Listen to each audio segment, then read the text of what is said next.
Okay, hello everybody. This is take 2. We had a little technical difficulty. Hopefully everything is worked out right now. And if you are watching, please let us know you're watching. Go ahead and post a comment just so we're aware that everything's going through fine, all right? Thank you.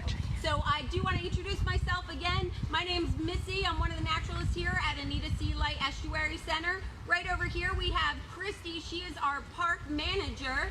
Then we have Lauren right back here, another one of our naturalists. And then also Sarah. She's another naturalist. And Kat, you can't see her, she is on the camera. There she goes. So we are here today and we are going to go fish seining. So seining using a seine net is a great way of catching fish without really harming the fish. A lot of biologists will use fish seining because they can get a cross section of species. You can get young fish, old fish that eat all different foods, whether they feed off of the top or the bottom. You can get them all. So this is our fish seine right here, and Christy is doing a great job at displaying it here for us. We use 100-foot seines here, and they're really, really big, but they can make a huge loop, and you'll see when we take it out. They're very small holes so the water can go through. The very top, you see these red things, those are floats. And then at the very, very bottom, we have the lead weights that will actually hold it down. So just like Christy is displaying it, when we take it out into the water, it kind of becomes like a wall for the fish. So what I'll end up doing is Christy is going to stay right here. I'll take one side. I'm going to walk all the way out as far as I can. And then I'm going to loop around and make sort of a crescent. And I'll start walking my way back. And this net will become a wall. And any of the fish that are out in this open area should get trapped. Now there's a couple really special techniques that we use. One of the things is we want to make sure that we are dragging the bottom on the bottom. We're not lifting it up over anything because then fish just scoot right out of the bottom. So we want to make sure we keep that bottom down. And as we come around, believe it or not, this net gets really heavy, especially when we find like bricks and logs in it too. But just with fish, it gets heavy. So we actually have a method of pulling it in and having the poles be at an angle. Then actually when we bring it in, we have this really nice little gravel beach here. So we'll bring it in and we'll turn the net up like it's kind of like a bed sheet and lay it down flat, and hopefully we'll get a really good catch and you'll get to see them flopping around. We'll make sure our hands are wet when we go to pick them up because fish have a really special mucus membrane on their skin, and the oily parts of our hands kind of hurt them. So if we get a nice thin layer of water on our hands to pick them up, it'll protect them. We're going to pick them up, we're going to put them in this cooler filled with water, and it has a nice bubbler that's putting oxygen in the water for them. And then we're going to try to identify and see what we caught. In the meantime, while Christy and I are out there seining, Lauren over here is going to talk to you. She was looking at eagles or something. This happens. She's gonna talk to you a little bit about fish adaptations and explain which ones swim where in the water column and why. We also have a couple examples that we caught a little bit earlier, and she's going to kind of tell you a little bit about those as well. So if you have any questions, again, please go ahead and post a comment so Sarah can shout it out and we can answer things for you, okay? I'm going to go ahead and get started with Christy. I'm going to turn it over to Lauren now. All right, so I'm going to get into a little bit about the fish that we caught, but I want you guys to sort of see first off how they get this net out here in the water, and just kind of watch the process that it takes, because Missy explained it, but it's a really great thing to be able to see. And once she gets it going, then I'm going to start pulling some of our friends out of these buckets so that you guys can get a closer look at what we've caught. And it looks like we might have a twist in our net. This happens a lot to us, and it takes a second for us to be able to get it undone. If you have a twist like that, it is not going to do so great when you're trying to catch fish. It gives them an opportunity to slip through the net.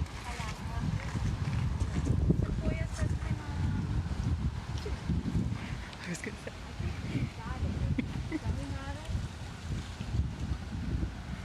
All right, I think we're getting there.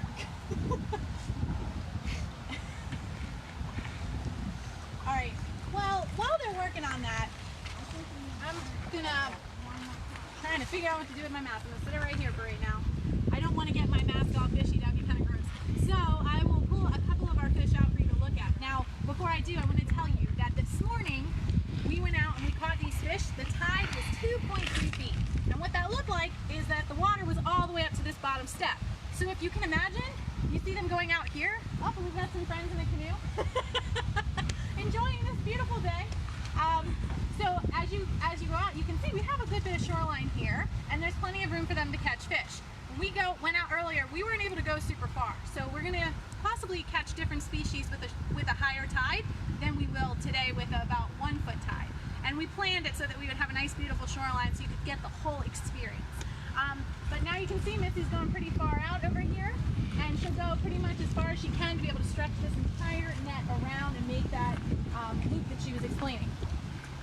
So, Kat, if you can sort of zoom in and just give them a look at the fish that we have in our bucket here. You can see our friends floating around.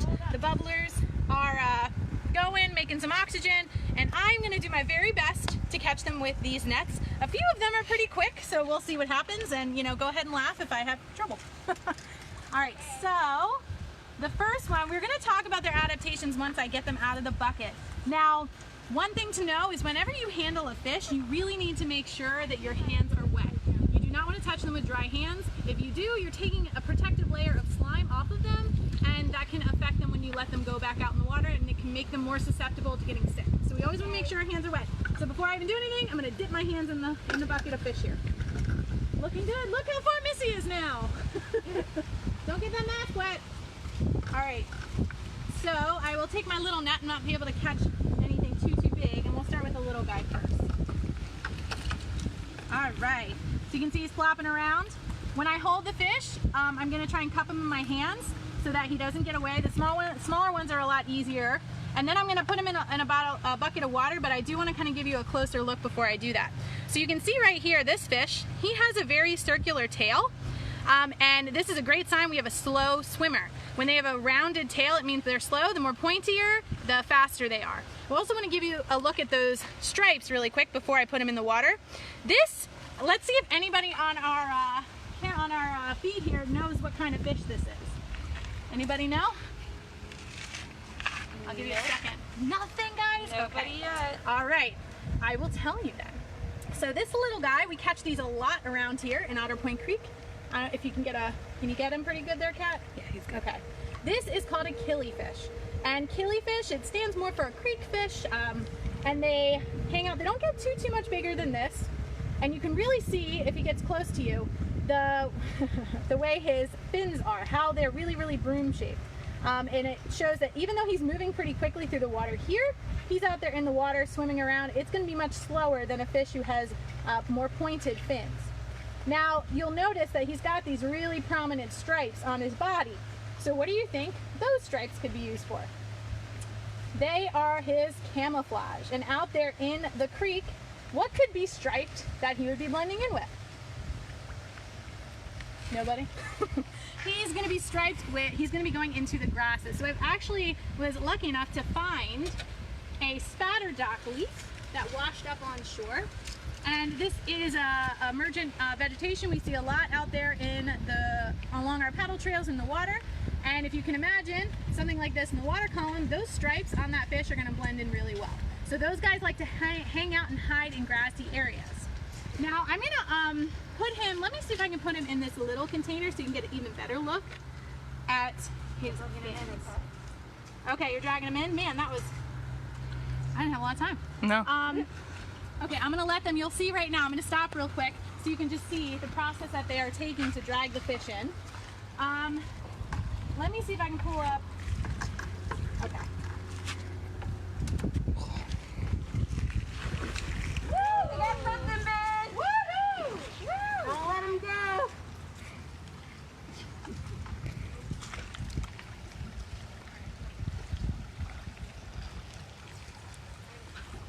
That's it, the huge carp early.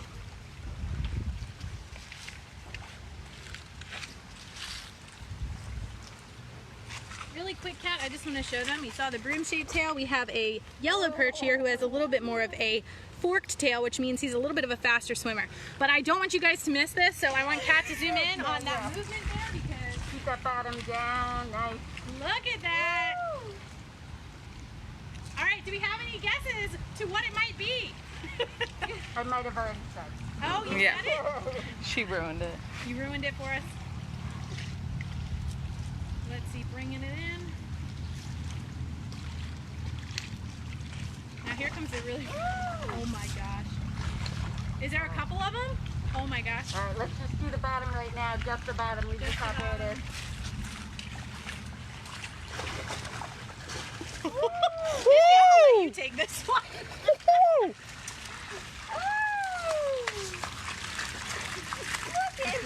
Oh my gosh. Let's get them up a little further. Let's get them up a little further. Back up. All right, wet your hands, guys. All right, so I'm going to make sure our hands are wet. Wow, Pat, if you can get a shot of all of these guys. And then I'll get rid of them. So we're going to try and collect some of the different Look at them. ones. Let's see. You got them, Kat? Nice. So, as I thought, Lauren, I can't take my mask off, so if you could. Yeah, so we've caught, this is a carp, and Missy's going to show you here the gills on this carp here. Get it really close. Right in there. So cool. So these guys breathe in water, right? They get the oxygen from the water, so their gills filter out that oxygen. And that beautiful red, deep red. Yep. Healthy gills. They're favorite meals for like osprey. Well, it's fun watching them try and carry those guys off. So that is not a native species. Oh, how about this? We got a bass right here. Ooh, all right, so I'm going to put him in so I don't mess him up too much, but it looks like we caught a bass over here. All right, do you want this carp out as well? Yes. Here's another one. I got some white. So carp are really neat when they're breeding. They actually jump out of the water. They breach out of the water, and they show that beautiful shiny gold. So you can see like this gold speckle in the water and a huge splash. Kat, if you can look over here too. This is a pumpkin seed sunfish, guys. So if you look here, you can see on his gill he's got this little orange spot, and that gives him that name, the pumpkin seed. They're really pretty fish. They're very colorful with lots of patterns, and I'm sure we've caught a few more. Did you get a lot of? Did you put suckers in there already?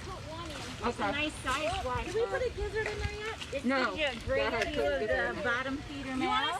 Do you got pumpkin seeds in yet? Yeah, I got one pumpkin seed. Here, put another this in here. There we go. And then I'm going to start getting these guys out. That's on the suckers. Lauren, do you want to start talking about the ones you did get? Yes. Get the rest of these guys out? Yep. Yeah, guys, we're in the middle of a video. All right, so I'm going to start sharing some of the fish that we've caught over here in our cooler. So, Kat, if you let me see if I can grab this net over there for me. Okay, I need a bigger one than that.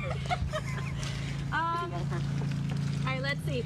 So I think I showed you this in the net I've got in my hands here. These are 2 white perch, and white perch, these guys are pretty common. They get a lot bigger than this, and they're really popular for people to fish to eat. You'll see that they have these really spiky dorsal fins. You do not want to get caught by one of those. You will get cut, and it's just a protective thing for them. And these guys are medium speed swimmers, so you can see that it's a little bit forked. Our fast swimmers, we'll show you what those look like in just a second. Get a really good look at that mouth there. They're more like head-on feeders because their mouth is sort of right in the middle of right in the middle there. All right, so I'm going to let these guys go real quick.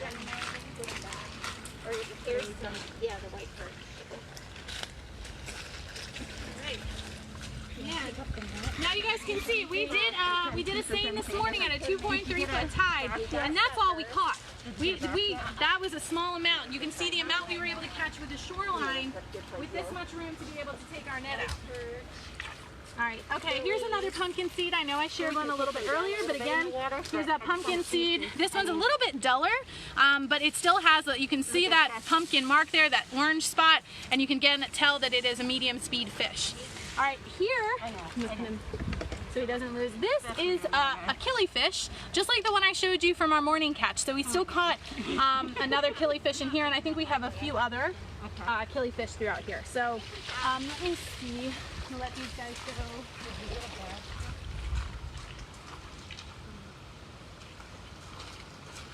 Alright. Now I'm going to try, I need to put my mask down so I don't get it all fishy. I'm going to try and catch one of the bigger ones to share with you guys if I can. In a big net. Alright. So, is this our bass right here? All right, so here we have a bass. I believe it is a smallmouth bass. I could be wrong. I believe that largemouth basses, their mouth goes a little bit further back.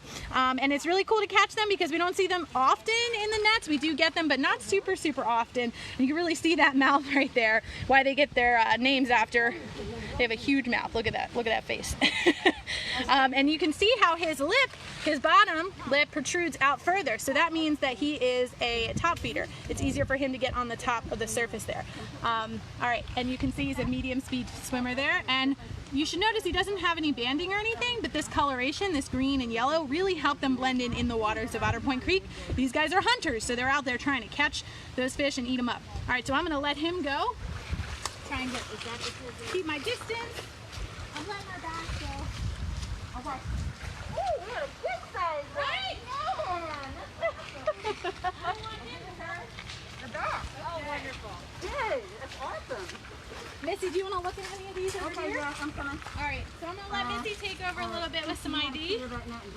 And I'll take care of the net for you so you can get some time with them. Time with them, I need time. Yeah, have some time with your fish. We miss doing this, guys. Okay, who did you already do, Lauren? Who did you already do, Lauren? Pumpkin seed, I killie. took them out. Bass. So I pumpkin seed, white perch, a bass, killifish, if you could find. I didn't do much with the yellow I think perch. there should be suckers in here. Did you do any suckers? I didn't No. do gizzard, I didn't do suckers. You did white perch though? I did Yes. white perch, yeah. And you did yellow perch? I did, No. No. Okay, awesome, cool. Yellow perch. Yellow perch. Yellow perch right here. So you already looked at the white perch. Yellow perch have this really, really beautiful dorsal fin. They also have those spines in there, so you don't want to touch them on there. But yellow perch, this is a young one, have these beautiful stripes, kind of like a tiger.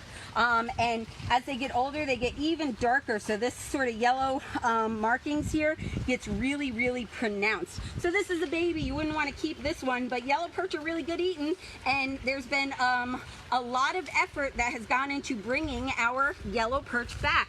I'm just going to get them in here, get some water kind of flowing over them a little bit, and of course pop that on. But yellow perch are an amazing, amazing species that are making a comeback, and again, we are putting a lot of effort into getting them to come back because they're important native species that we want to keep around. Where did he go? Well, there was a bigger one in there. Let me get him. Bigger yellow perch. Here. Ooh, it's another bass. Got another good sized bass. Man, awesome. This is great. All right, so this is a little bigger of a yellow perch. Let's get him in the sunlight. Can we do that? So we can really see that sun kind of shining on him. Those beautiful, beautiful colors. Again, a really, really amazing, amazing native species. Look at that tail. I think Lauren already talked a little bit about their tail and the different adaptations of, did you get a chance to talk about that? I know we cut you short. Yeah, but I didn't show him the gizzard shad yet, the one with the most tails. All right, I'm gonna let this guy go and we'll go to a gizzard shad. Did you have a big gizzard shad in there? I haven't gotten him yet, but he's relatively large. All right, let me get ahead of you. All right, let's find him.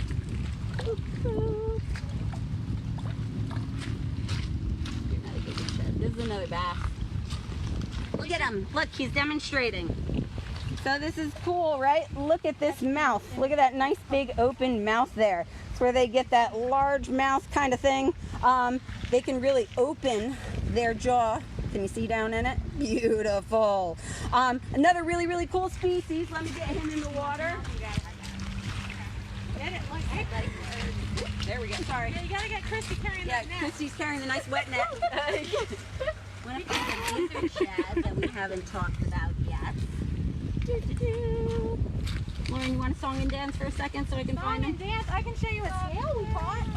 Oh. Sometimes we catch more than just fish in our net.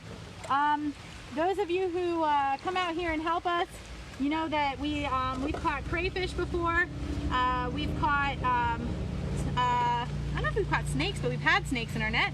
And sometimes we get these really cute little guys like this snail here who was hanging out in our net today. You see his little eyes popping out there. And these guys, they're aquatic snails, so they hang out in the water, but you find them a lot in the marsh, climbing out on the grasses and stuff. I mean, not everybody's a snail person, but I think they're really cute. All right, so I got them. Excuse me. All right, so this is one of our gizzard shad. We're famous for them. Gizzard shad are a little different than other fish. That mucous membrane that I talked about, them having on their skin, they have a very pronounced mucous membrane. So they're a super slippery, slimy fish. So I got to call them a little bit tighter because of that. But some really cool identifying species. You see that spot right there? But also, this is one of my favorite parts, is they have their dorsal fin, but they also have this cool little feather at the end. See that? So that regular dorsal and then this little feather fin that hangs out right behind it. Oh, Sarah's raising her hand very politely. I think she has a question. So Nicole would like to know, do crabs come up this far or later in the year? No, I think she did. So crabs, yes, we definitely have blue crabs here. And in fact, we're kind of like the nursery for blue crabs, because what they do is they come up here and they find those SAVs, those submerged aquatic vegetation, and there's kind of like little floating forests down there. And in those floating forests, what they do is they'll have the young will come up there, and as they're molting, they'll actually stay in there because they stay soft-shelled for a little while, and they need to hide from predators because they're easily eaten. So we do get a lot of blue crabs in here, a lot of young ones especially, but we'll also get the adults in too. And they love the muddy bottom out here and the SAVs to be able to to be able to have the young grow and molt into the next instar. So one other thing I want to show you about the gizzard shad, because I want to put him back in the water. Can we show that real quick? Is Oh, we're catching an osprey, guys. He's fishing. Heard us. See that? I know, I'm sorry, but we had to look at that. So we're really fortunate. But this is another great example. We're not the only ones fishing out here. You know, we have lots of osprey and bald eagle. One of the really here, go cool, back, go back. Ospreys. Come on, buddy. Again, it might be a nope. But it's talking. He's talking, or she, I couldn't tell. They're mad at us. That or they see that we've got fish and they want it. But osprey is a great, area for them. It's a relatively shallow basin that we have here in the open, so it's great for osprey to look right down and be able to see the fish. Osprey, this amazing species, they like to hover in place over the water when they see their prey, and then they dive down, talons out, and grab that fish. Our bald eagle here have actually teach their young to steal food from the osprey. So it's one of their major hunting techniques is stealing food that osprey catch. So we'll have bald eagle lined in the trees here, and you'll see an osprey go out, grab something, and the eagles will swoop in. One comes up top, scares the osprey from above, and then one is directly below them. So when the osprey drops its fish, sometimes they'll catch it in midair, but oftentimes they'll catch it when it hits the water. And then it's easier for them. They don't have to hunt for their food. They just have to scare osprey. So it's, osprey are pretty efficient hunters, so they're okay. They're okay. So one other thing I wanted to show you about the gizzard shad. This is not an adult. This is still a fairly young one, not a baby, not a fry. But you see that really, really forked tail. So I think Lauren talked a little bit about the different adaptations. That forked tail tells me this is a super fast swimmer. It is an open water pelagic swimmer. So what in the world is this open water pelagic swimmer doing in this shallow freshwater basin? It's here to spawn. So this is a great place. We actually get gigantic gizzard shad out here in the spring because what they're doing is they're spawning, and then we'll get tons and tons of little baby gizzard shad. I am lucky enough to be one of the people that works on the juvenile fish survey that we do here. We are a research reserve, so we do a lot of scientific studies at Anita Lay Estuary Center, and I'm lucky enough to be one of the people that get to work with volunteers and go out and do our survey all through the summer, and we get lots of gizzard shad. We always kind of joke about it because you can tell the net is covered in glitter because they lose their little scales fairly easily, and you can see on my finger I look like I'm covered in glitter. That's just gizzard shad. That's just gizzard shad. And so I'm gonna put this little guy back. Lauren, you got something? Yeah, I wanted to say too, when this is over, I'll post a picture in the comment section of from a few springs ago where I brought in a huge net of gizzard shad, so you guys can see just what it looks like when they're spawning, and it's usually a very, very heavy net. And they're super slippery, and then we smell like gizzard shad all day. But we miss it. All right, so is there anything else we want to add, guys? Anybody have any other questions, Sarah? Nope, no more questions coming in. Awesome. Okay. All right. Well, Pretty much all yeah. we wanted to So do. thank you guys so much for joining us. Again, like Lauren said, this is one of our favorite activities to do. Fish seining is a great time for us to be able to get our feet wet in the creek, and it's also great for us to be able to monitor the species that we're finding. We do have a side note. We do have a slightly different species count we think we're going to have this year because there are a lot of invasive snakeheads that have been found here in our creek recently, and we're talking about predicting sort of what species we think are going to be on the decline. Blackwater Refuge did an amazing 10-year-long study, and they talked about the species that were in decline, and we kind of mentioned it this morning when we were doing our own seine. So, you know, stop back in when we open up and ask us how our fish are doing, you know, if we see any change in what species, all right? So thank you so much for being a part of this. We really appreciate it.